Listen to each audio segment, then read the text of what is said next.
আমি দ্বিতীয়বার কর দিতে রাজি না। আমি কর দিব না। সরকারের কাছে হাত জোর করে অনুরোধ করছি, আমাদের উপর এই জুলুম, আমাদেরকে মুক্তি দেয়া হোক। বাংলাদেশে কি বাইকাররা নিজের টাকা দিয়ে বাইক কিনে কি বেশি অন্যায় করে ফেলছে? অবশেষে আমাদের গাড়ির ইঞ্জিন ছাড়া কিছুই থাকে না, সেখানে আমরা কিভাবে আবার ট্যাক্স দিব? আমরা আসলে এমন একটা দেশে বসবাস করি যেখানে আমাদের জনগণদের কথা বলার কোনো অধিকারই নেই। আমি দ্বিতীয়বার কর দিতে রাজি না। আমি কর দিব না।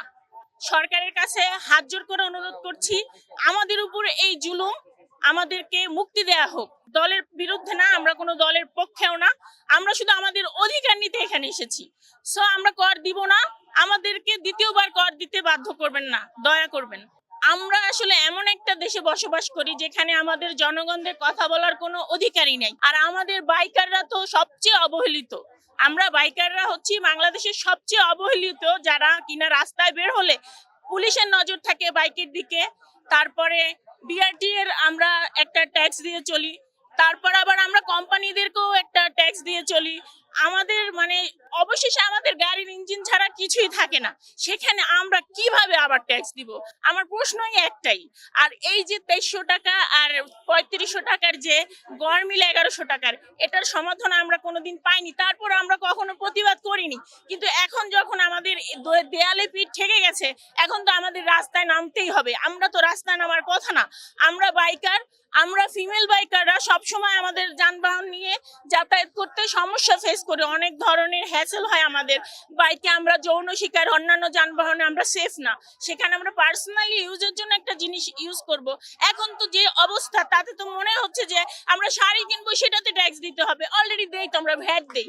আমরা একটা খেলনা কিনবো, সেখানে আমরা ট্যাক্স দিব কেন? আমাদের অধিকার নাই দেশে থাকার? আমাদের জন্য এলিভেটেড ওপেন থাকে না, বাইকারদের জন্য পদ্মা সেতু ওপেন থাকে না। বাইকাররা কি অপরাধ করছে? বাংলাদেশে কি বাইকাররা অনেক বেশি অন্যায় করে ফেলছে? নিজের টাকা দিয়ে বাইক কিনে কি বেশি অন্যায় করে ফেলছে? আমরা কর মুক্ত বাইক চাই। আর আমরা অলরেডি কর দিচ্ছি, তারপরেও আমরা কোনো কথা বলি না। কিন্তু আমরা দ্বিতীয়বার কেন কর দিব? এই বিষয়টা কি আয়কর, তাই না? তো একটা মানুষ যদি হায়ার সিসি বাইক কিনে, ধরেন 350 বা 300-400 হায়ার সিসি, যতটুকু পারমিশন আছে, এই যে বাইকটা যদি বাংলাদেশে হয়, তাহলে সে কি ওই হায়ার সিসি বাইক দিয়ে ইনকাম করবে? তার তো ওইটা মেনটেন করতে অর্ধেক টাকা চলে যায়। আপনি একটা বাইক কিনলে ডাবল টাকা হচ্ছে তার মেনটেনে চলে যায়। সেখানে কিভাবে ডাবল ট্যাক্স দিয়ে আবার ট্যাক্স দিব? 1 লাখ টাকা যদি বাইকের দাম হয়, সেখানে 3 লাখ টাকা দিয়ে আমরা কিনি সেই বাইক, দেন আমরা বিআরটিএ তে টাকা দেই, দেন আবার আমরা পুলিশের হয়রানিও হই।